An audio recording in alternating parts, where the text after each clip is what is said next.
La nuit était censée rester banale, parfaitement invisible, noyée dans l'anonymat des horaires ferroviaires et du silence administratif. Mais quelque chose a rompu l'équilibre, car au-dessus d'un convoi transportant des chars Leclerc, un point lumineux est apparu dans le ciel français. Et à partir de cet instant précis, la certitude du contrôle absolu a commencé à se fissurer dangereusement. Le transfert n'avait rien d'exceptionnel sur le papier, du moins pour ceux qui en lisaient la version officielle. Un déplacement ferroviaire de matériel lourd, planifié de longue date, intégré dans une série de mouvements logistiques réguliers de l'armée française, sans annonce publique, sans communication médiatique, sans le moindre signal destiné à attirer l'attention. Les chars Leclerc avaient été chargés sur des wagons spécialisés à l'écart des regards, sous une surveillance discrète mais renforcée, conformément aux procédures prévues pour ce type d'équipement sensible.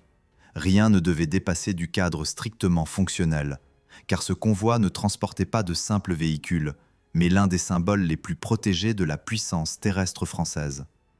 La traversée du territoire devait se faire de nuit, précisément pour réduire toute exposition inutile. Les gares concernées n'étaient pas informées de la nature exacte du chargement, les personnels civils ne recevaient que des consignes minimales, et l'escorte militaire restait volontairement en retrait, évitant toute démonstration visible de force. Ce choix n'était pas anodin, car l'armée cherchait à maintenir un équilibre délicat entre sécurité réelle et banalité apparente, convaincue que la discrétion constituait la meilleure protection. C'est dans ce contexte que le train s'est immobilisé pour une halte technique, dans une gare française ordinaire, sans valeur stratégique particulière, choisie précisément pour son anonymat. Aucun événement notable n'était attendu, aucune alerte n'avait été signalée, et les procédures se déroulaient exactement comme prévu. Les chars Leclerc reposaient, silencieux, solidement arrimés sur leur plateforme, masse d'acier immobile sous l'éclairage jaune et fatigué des lampadaires ferroviaires. Puis l'imprévu s'est imposé sans prévenir. Un agent a d'abord cru à une illusion visuelle, un simple reflet ou une erreur de perception.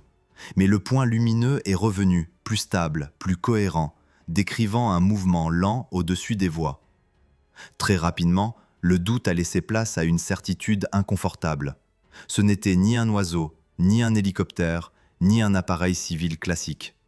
La trajectoire, l'altitude et la régularité du déplacement correspondaient à celle d'un drone. À partir de cet instant, chaque seconde a pris un poids particulier. Le protocole n'était pas conçu pour une telle situation, car le scénario d'un survol non autorisé au-dessus d'un convoi blindé sur le territoire national restait théorique, presque abstrait, rarement confronté à la réalité. Les communications se sont accélérées, discrètes mais tendues, entre les agents présents sur place, les responsables de la sécurité ferroviaire et les premiers relais militaires. Le drone, lui, continuait son observation silencieuse. Aucune identification immédiate n'était possible. Impossible de savoir s'il s'agissait d'un appareil de loisir piloté par un amateur imprudent, d'un dispositif de surveillance sophistiqué ou d'un test involontaire révélant une faille bien plus profonde. Ce flou constituait précisément le cœur du problème. Dans un pays où l'espace aérien est strictement réglementé, la présence d'un drone au-dessus d'un transport militaire sensible ne pouvait pas être traitée comme une simple infraction administrative. Les forces de l'ordre ont été alertées sans délai. Les premières consignes étaient claires mais prudentes. Observer, confirmer, éviter toute réaction disproportionnée qui pourrait attirer l'attention ou provoquer un incident public. La priorité n'était pas l'interception immédiate, mais la compréhension de la situation. Qui pilotait cet appareil? Depuis quel point? Et surtout, pourquoi maintenant? Le temps semblait s'étirer, alors que le drone effectuait encore quelques passages lents, comme s'il cartographiait méthodiquement la scène. Les chars Leclerc, pourtant conçus pour affronter des menaces bien plus directes, se retrouvaient paradoxalement exposés, figés sur des rails, dépendant d'un dispositif de protection pensé pour un autre type de danger. Lorsque le drone a finalement disparu, sans bruit et sans laisser de traces visibles, le soulagement a été immédiat mais trompeur, car son départ ne signifiait pas la fin de l'incident, mais au contraire le début d'une série de questions beaucoup plus inquiétantes. Aucune interception n'avait eu lieu, aucun opérateur n'avait été identifié, aucun signal clair ne permettait d'expliquer cette intrusion. Le convoi a repris sa route, conformément aux ordres reçus, mais l'atmosphère avait changé de manière irréversible. Ce qui devait être une simple opération logistique s'était transformé en signal d'alarme silencieux. Quelqu'un, quelque part, avait observé des chars Leclerc circuler sur le territoire français sans être détectés à temps. Et désormais, l'armée comme les autorités civiles devaient répondre à une interrogation bien plus dérangeante que la présence d'un simple drone. Si cet appareil avait pu apparaître une fois sans être neutralisé, rien ne garantissait qu'il ne puisse réapparaître ailleurs, dans un contexte bien moins maîtrisé. La disparition du drone n'a pas clos l'affaire, elle l'a rendue plus lourde encore, car l'absence de contact, d'interception ou d'erreur identifiable transformait un simple incident en problème structurel. Dès les premières heures qui ont suivi la reprise du trajet ferroviaire, les informations ont été remontées par des canaux distincts, volontairement cloisonnés, afin d'éviter toute fuite prématurée.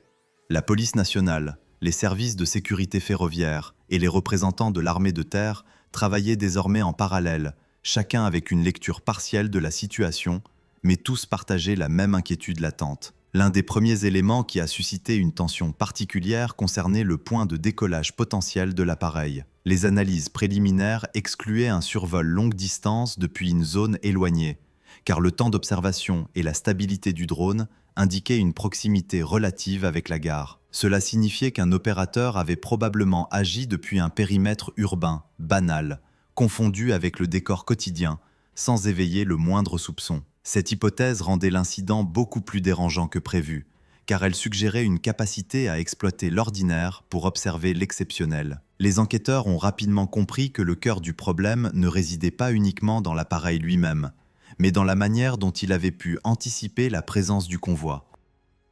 Les horaires de passage n'étaient pas publics, les documents logistiques étaient classifiés à différents niveaux, et seules quelques entités disposaient d'une vision complète du transfert.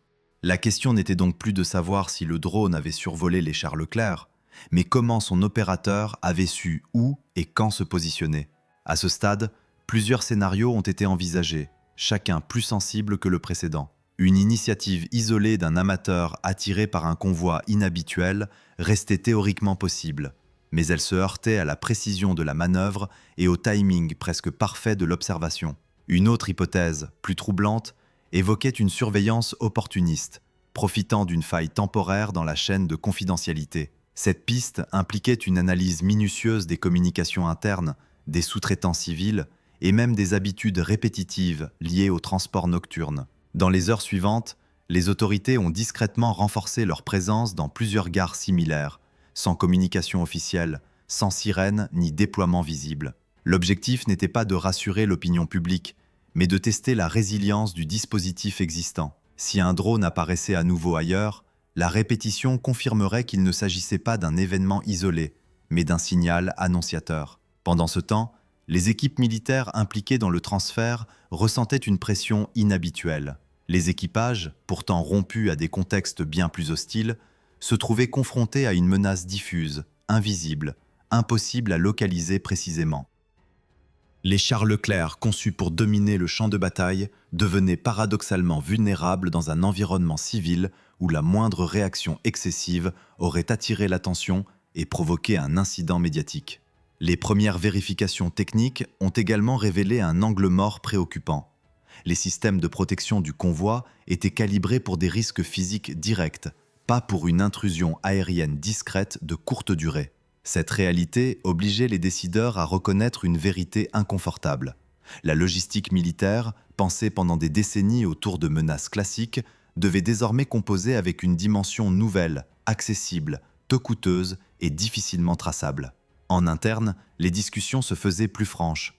Certains responsables redoutaient que l'incident ne soit qu'un test, une manière de mesurer la réactivité des autorités françaises sans aller plus loin. D'autres craignaient au contraire que les images captées, si elles existaient, puissent circuler dans des sphères non prévues, alimentant des analyses étrangères ou des scénarios de désinformation.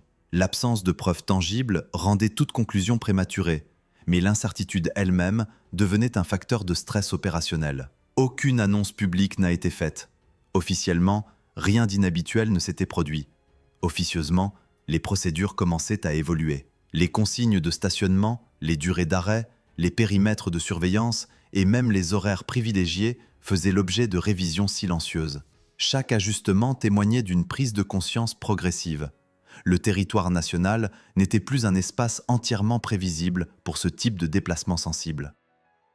Alors que le convoi approchait de sa destination finale, la tension ne retombait pas. Le souvenir du point lumineux dans le ciel continuait de peser sur chaque décision. L'incident avait brisé une certitude ancienne, celle selon laquelle la discrétion suffisait à garantir la sécurité. Désormais, une question s'imposait, sans réponse immédiate. Si un simple drone avait pu observer sans être inquiété, quelles autres vulnérabilités restaient encore invisibles?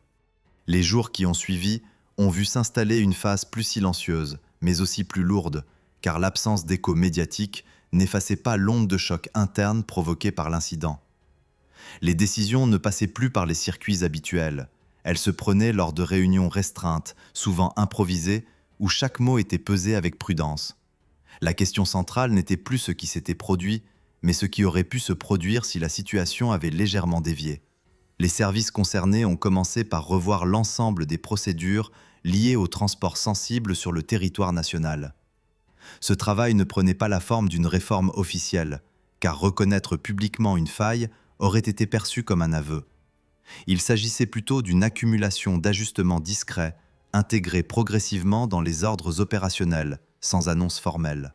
Les itinéraires ferroviaires étaient désormais modifiés à la dernière minute, les points d'arrêt devenaient variables et les horaires perdaient toute régularité identifiable.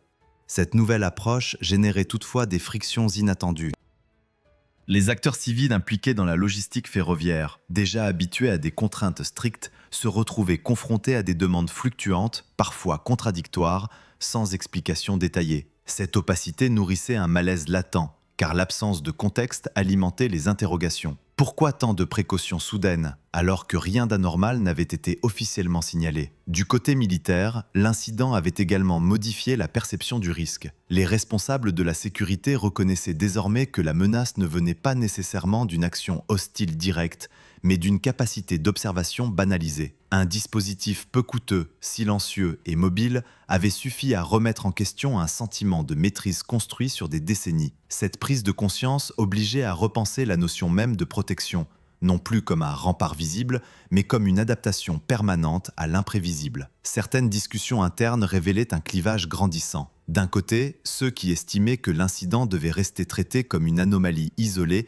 afin d'éviter une spirale de suspicion et de restrictions excessives. De l'autre, ceux qui voyaient dans cet événement un avertissement clair, appelant à une transformation profonde des pratiques, même au prix d'une complexité accrue. Ce désaccord ne se manifestait pas ouvertement, mais il influençait subtilement les décisions quotidiennes. Pendant ce temps, les analyses techniques se poursuivaient. Sans disposer de l'appareil ni de données exploitables, les spécialistes se concentraient sur des éléments indirects. La durée d'observation estimée, la stabilité du vol, la capacité à maintenir une position relative malgré les contraintes environnementales. Chaque détail était interprété comme un indice potentiel sur le niveau de compétence de l'opérateur. Plus les hypothèses avançaient, plus une conclusion s'imposait. L'événement ne relevait pas d'une simple curiosité improvisée. L'une des conséquences les plus sensibles concernait la circulation de l'information en interne. Les flux de données logistiques faisaient l'objet d'un filtrage renforcé, limitant encore davantage le nombre de personnes disposant d'une vision globale. Cette fragmentation, bien que compréhensible sur le plan sécuritaire, introduisait un risque nouveau. En compartimentant excessivement, on ralentissait parfois la prise de décision, créant des zones de flou là où la réactivité était essentielle. La tension atteignait un niveau particulier lors des derniers segments du transfert. Chaque arrêt, chaque ralentissement, chaque variation imprévue était analysée sous l'angle d'une possible exposition. Les équipes en charge de l'escorte se retrouvaient dans une posture paradoxale, contraintes de rester discrètes tout en étant prêtes à intervenir face à une menace difficile à qualifier. Cette vigilance permanente épuisait les nerfs, car elle reposait sur l'attente d'un signal qui ne se manifestait jamais clairement. À mesure que le convoi approchait de son point final, une autre inquiétude s'imposait. Et si l'incident n'avait pas pour objectif immédiat la perturbation, mais simplement la collecte d'informations sur les réactions et les ajustements mis en place? Dans ce cas, chaque modification apportée devenait elle-même un élément observable, révélant les priorités et les faiblesses du dispositif. Cette perspective transformait chaque décision en pari stratégique. Rien ne vint troubler la fin du trajet. Aucun nouvel événement visible, aucune alerte confirmée, aucune preuve tangible d'une surveillance persistante. Pourtant, le sentiment d'insécurité ne disparaissait pas. Il se transformait, plus diffus, plus ancré. L'opération s'achevait officiellement sans incident, mais dans les esprits, elle laissait une trace durable, celle d'un contrôle remis en question par un adversaire invisible, ou peut-être simplement par l'évolution irréversible des technologies accessibles.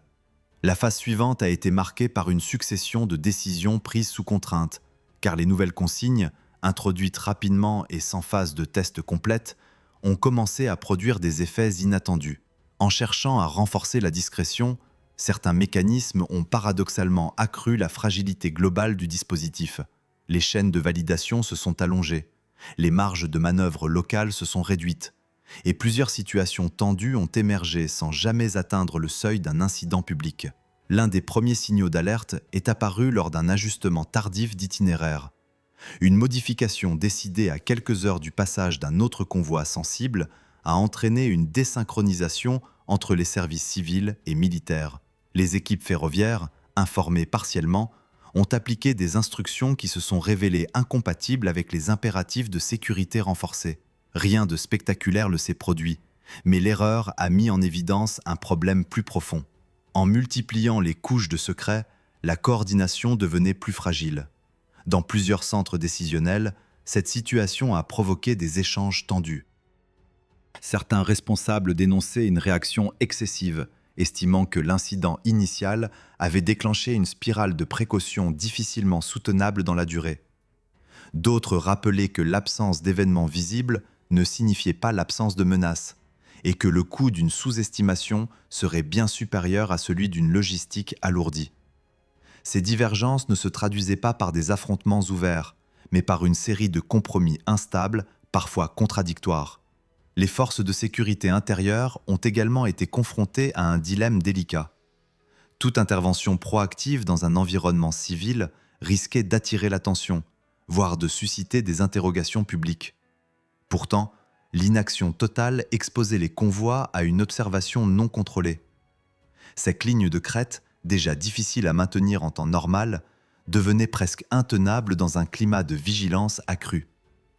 Chaque patrouille discrète, chaque contrôle indirect devait être calibré avec une précision extrême. À mesure que les mesures s'accumulaient, une autre vulnérabilité est apparue.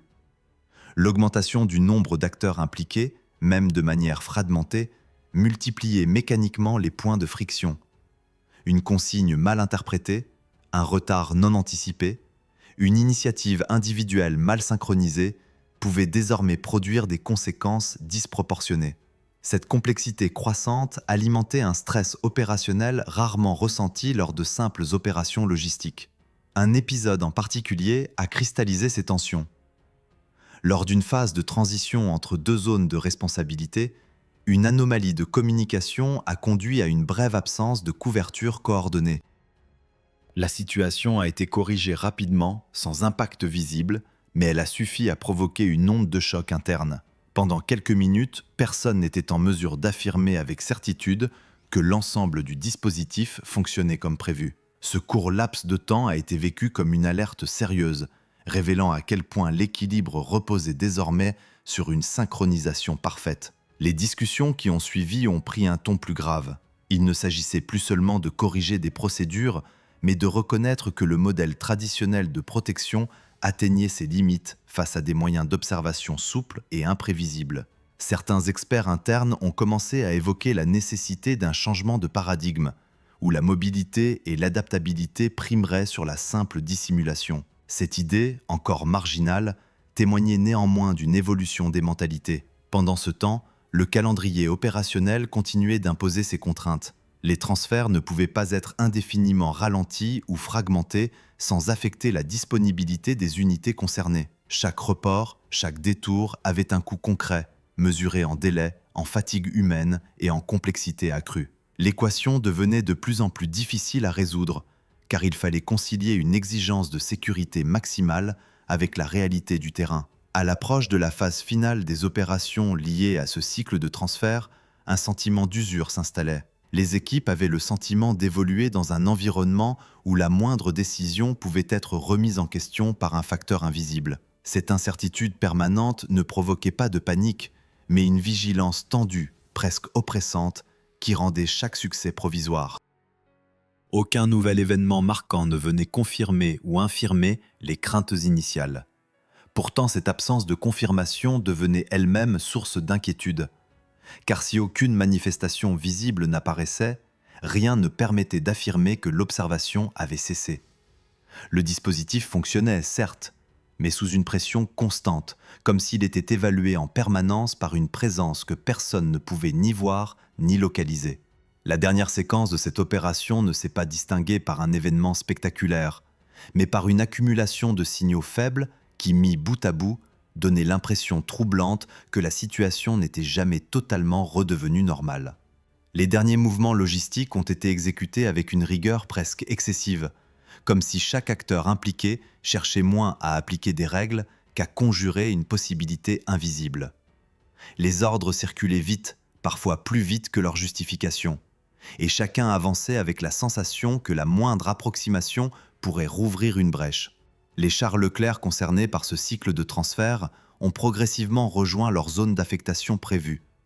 Officiellement, l'opération était considérée comme achevée, sans incident majeur, sans perturbation publique, sans trace exploitable pouvant justifier une communication externe.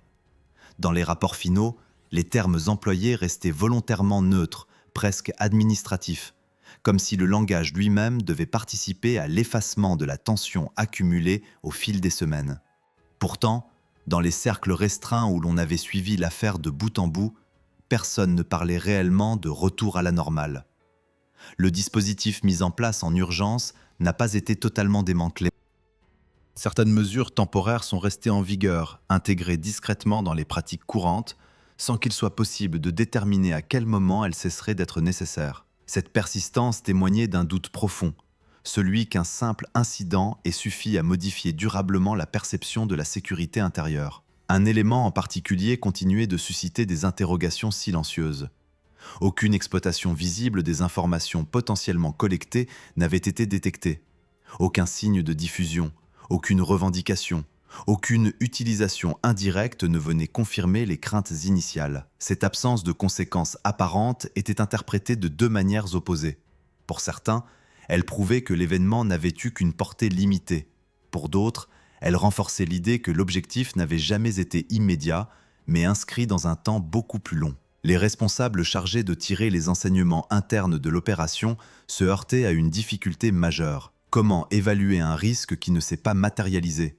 Comment quantifier une menace qui n'a laissé ni trace ni signature claire ? Cette incertitude rendait toute conclusion définitive impossible. L'incident ne pouvait pas être classé comme une simple anomalie, mais il ne pouvait pas non plus être élevé au rang d'alerte avérée sans preuve tangible. À mesure que les semaines passaient, l'attention médiatique restait inexistante. Le grand public n'avait connaissance de rien, et c'était précisément ce silence qui donnait à l'affaire son caractère particulier. Une opération sensible avait été observée, peut-être analysée, sans jamais franchir le seuil de la visibilité collective.